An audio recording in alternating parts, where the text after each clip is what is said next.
हृदय में कभी कोई बात आ जाए कि बाबा आज मेरा मन ये कह रहा है और आपको सुनना है बाबा, आपको स्वीकारना है बाबा, आपको मेरे मन की बात जानना है बाबा, बस हाथ में चंदन लगाया, बेलपत्री का भाग इस तरह से पकड़कर शिव जी से अपने हृदय की बात कहकर, मेरे देवाधिदेव महादेव से दिल से कहकर, अशोक सुंदरी वाली जो जगह होती है, आपको बताया है अशोक सुंदरी का जो स्थान होता है, ये शिवलिंग या अशोक सुंदरी की जगह, इस बेलपत्र को अशोक सुंदरी वाली जगह पर जहाँ शिवलिंग है, शिवलिंग की साइड पर पहले नंबर की पत्ती का मुख होना चाहिए, बस उसको रख दीजिए और उस पर थोड़ी देर हाथ रखकर अपने हृदय की बात मेरे महादेव को दिल से कहकर आ जाइए। अगली सोमवार की अष्टमी या अगला प्रदोष या अगली शिवरात्रि जब आती है, मेरा महादेव आपकी मनोकामना का भाव पूर्ण करता है। ये शिव तत्व है। एक बात अपने जीवन में उतार कर रखिएगा, सोमवार की अष्टमी, शिवरात्रि या सोमवार, प्रदोष, बन सके तुम्हारे पास में शिवालय हो या बेलपत्री का वृक्ष हो, वहां दीप दान अवश्य करना चाहिए। अब एक बात का स्मरण आपको रहे थोड़ा सा, अगर किसी कामना के वश अगर हम दीप लगा रहे हैं या हमारे मन में कोई भाव उत्पन्न है और हम बाबा से कहना चाहते हैं कि बाबा मेरा ये कार्य है आप पूर्ण करिएगा, तो फिर शिव मंदिर में भी लंबी बाती का दीप आप प्रदोष या सोमवार की अष्टमी या सोमवार या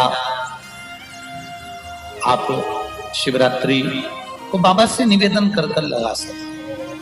हाँ, विशेष जब कोई एक बहुत बड़ी बात हो और आपके कार्य में कहीं अटकल हो रही हो, तो एक ही दीप में दो बाती, शिव और शक्ति, लंबी बाती बनाई, शिव और शक्ति के नाम से दो बाती एक साथ एक दीप में भी लगा सकते। पर कब? जब विशेष कोई आपका कार्य हो और वो अटक रहा हो, विशेष कोई कार्य, और आप बाबा से प्रार्थना कर रहे हो, तो दो बाती का भी प्रयोग आप कर सकते हो। ऐसे शिव तत्व। शंकर भगवान को धतूरा कब चढ़ाना चाहिए उसका विशेष ध्यान रखें। जैसे शिवरात्रि है, प्रदोष है, या सोमवार है, या कोई विशेष आपका उत्सव है, तो आप शिव जी को धतूरा चढ़ा सकते। या विशेष कोई बीमारी ऐसी लग गई है या विशेष कोई तकलीफ ऐसी हो गई है जिसका निवारण नहीं हो रहा, तो आप धतूरा चढ़ा सकते। धतूरा चढ़ाने का भी एक क्रम है। हल्दी में भिगोकर धतूरा चढ़ाया जाता है लक्ष्मी के लिए। चंदन में भिगोकर धतूरा चढ़ाया जाता है आयु की वृद्धि के लिए। अबीर एक सफेद कलर का बॉर्डर होता है। अबीर गुलाल जो होती है, गुलाल में अबीर डलता है, चमकदार, आपने देखा होगा अबीर। तो अबीर में धतूरा जो डुबो कर चढ़ाया जाता है, अबीर को लगाकर चढ़ाया जाता है, वो रोग मुक्ति का काय के लिए होता है, वो रोग मुक्ति, रोग की मुक्ति। धतूरे का भी एक स्मरण होता है महाराज।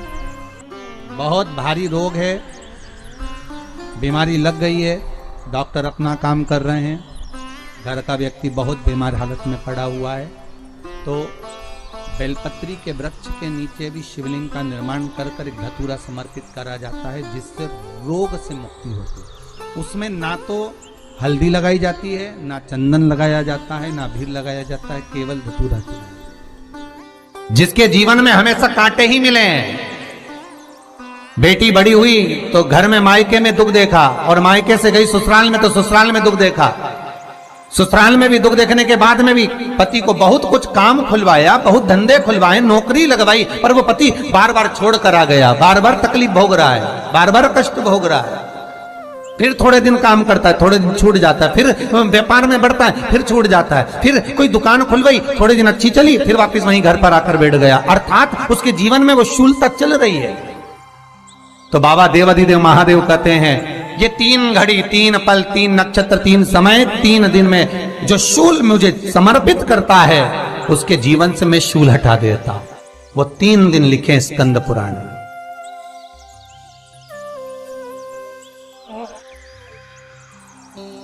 महाराज, बैसाख महीने में जो प्रदोष आती है, बैसाख के महीने में बहुत ध्यान से सुनना भाई, जो अपनी जिंदगी से बहुत तंग आ गए हो, परेशान हो गए हो, कष्टमय जीवन जी रहे हो, बहुत दुखी हो गए हो, उनके लिए ये स्कंद पुराण का चरित्र फिर मिले ना मिले, आप प्रेम से सुन लो भाव से। पहला, बैसाख महीने की प्रदोष, चाहे वो शनिचरी प्रदोष हो, चाहे रविवार की हो, सोमवार की हो, मंगल की हो, बुधवार की हो, गुरुवार की हो, शुक्रवार की हो, शनिवार की हो, कोई भी वार की हो, पर बैसाख महीने की प्रदोष, प्रदोष काल में शाम का समय सूर्य डूब रहा हो, बस डूबा ही हो, और उस समय पर सूर्य के डूबन के तुरंत बाद बाबा को धतूरे के साथ में बेलपत्री ना चढ़ाते हुए बेलपत्री के वृक्ष के 7 कांटे बाबा के शिवलिंग पर समर्पित करे जाते हैं महाराज, अपनी जिंदगी में अड़चनों को हटाने के लिए। फिर आप जिस व्यापार में उतरे, जिस व्यवसाय में उतरे, जिस नौकरी में उतरे, आप दिल से करें, आपको तरक्की मिलेगी। आप हार नहीं सकते, नीचे नहीं आ सकते, उन्नति पर ही चढ़ेंगे। एक वैशाख मास की प्रदोष, दूसरा शिवरात्रि के दिन मध्याह्न का समय। महाराज, जो बड़ी शिवरात्रि होती है माघ की, बड़ी शिवरात्रि के अंतर्गत मध्याह्न का समय, दोपहर के ठीक 12 बजे, चाहे फिर वो कोई भी दिन हो महाराज, शिवरात्रि जिस दिन पड़ रही हो,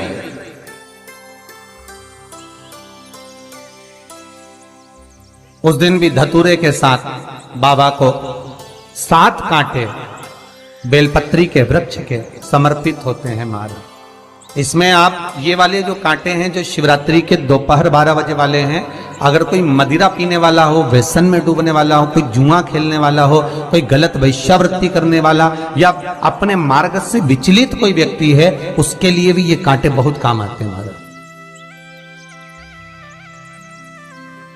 दूसरा, पार्वती, तेरे द्वारा तेरे नयन अश्रु से जो प्रगटा हुआ बेल का वृक्ष है,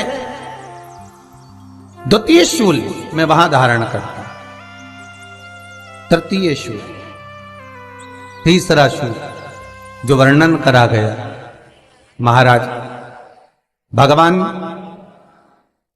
श्रावण के महीने में जो भी दूसरा सोमवार पड़े, जो भी पड़े, श्रावण के महीने का जो दूसरा सोमवार होता है, उस दूसरे सोमवार में रात्रि के समय पर, अर्थात शास्त्र अब घड़ी और पल का स्मरण करेंगे तो रात्रि के बजेंगे 10 से 12 बजे महाराज, 10 से 12 के बीच में धतूरे के साथ बाबा को शूल समर्पित होता है महाराज। ये भी हमारी बाधाओं को, हमारी तकलीफों को, व्यापार व्यवसाय के लिए, नौकरी सर्विस के लिए, बहुत सारे एग्जाम में आप बैठ लिए, गवर्नमेंट एग्जाम के लिए बैठ लिए, नहीं हो रहा, ये 3 बार मेरे शंकर को बेलपत्री के वृक्ष के शूल समर्पित होते हैं, उसका आनंद पाना और उससे अपने को सुख प्राप्त करना।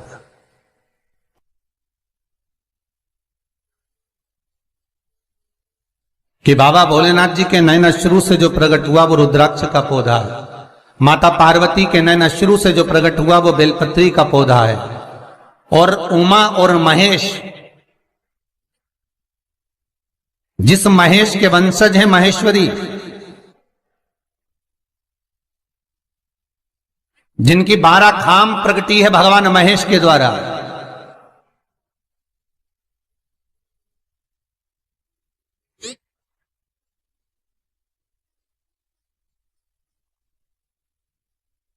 वो महेश और उमा, उमा और महेश का जो चरित्र है कि उमा और महेश का जब प्रागट्य हुआ, उमा और महेश जब दोनों आनंद में विभोर होकर जब चलते हैं और दोनों के बैठने से तप मुद्रा से जो पौधा उत्पन्न होता है वो शमी का पौधा है।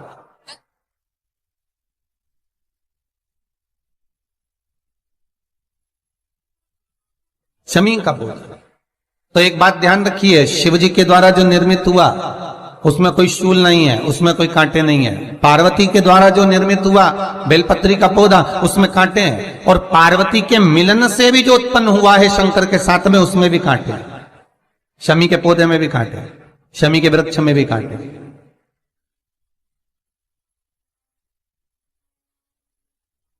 तो पार्वती जी स्कंद पुराण में प्रश्न कर रही हैं भोलेनाथ जी से कि प्रभु मुझे ये बताओ कि आपके द्वारा जो निर्मित हुआ उसमें शूलता नहीं है,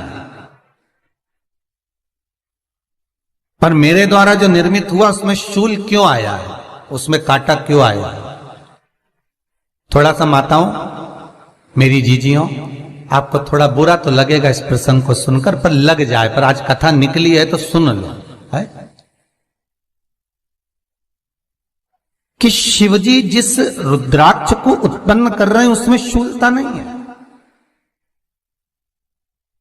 पर पार्वती जी जो संग में मिली हैं उसमें भी शूलता है, और पार्वती के द्वारा जो प्रकट हुआ बेलपत्र उसमें भी शूलता है। तो भगवान महादेव बोलते हैं पार्वती, मैं तुझे कुछ कहूं और कहने पर तुझे तेरे हृदय में कोई बात चुभे, शूल लगे तो मुझे ठीक नहीं लगेगा। नहीं नहीं नहीं, आप कहिए प्रभु, मैं सुनने के लिए तैयार हूं, आप तो बोलो कि कारण क्या है। भगवान कहते हैं पार्वती, बस अंतर इतना है, नारी का जो स्वभाव होता है, स्त्री का जो स्वभाव होता है, उसके हृदय में छोटी छोटी बात के शूल बहुत होते हैं।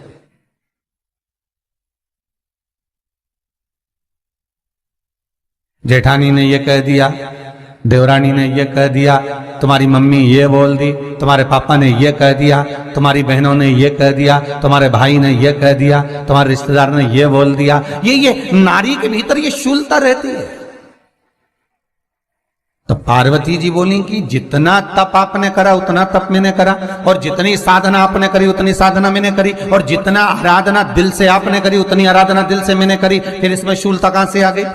भगवान शिव बोले, बस पार्वती बात इतनी सी है कि जब मैं आराधना करने बैठता हूं तो मेरी दृष्टि में सम्मुख में कुछ नहीं होता। जब मैं आराधना करने बैठता हूं तो मेरी दृष्टि में, मेरे सम्मुख में कुछ नहीं होता कि कौन ने क्या करा है, कौन ने क्या बोला है, कौन क्या कर रहा है, उससे मुझे मतलब नहीं होता, उससे मुझे कोई मतलब नहीं। पर पार्वती, जब तू आराधना करने भी बैठती है ना, तो तेरी चित्त वृत्ति में कहीं ना कहीं किसी ना किसी रूप में कोई शूल आ ही जाता है।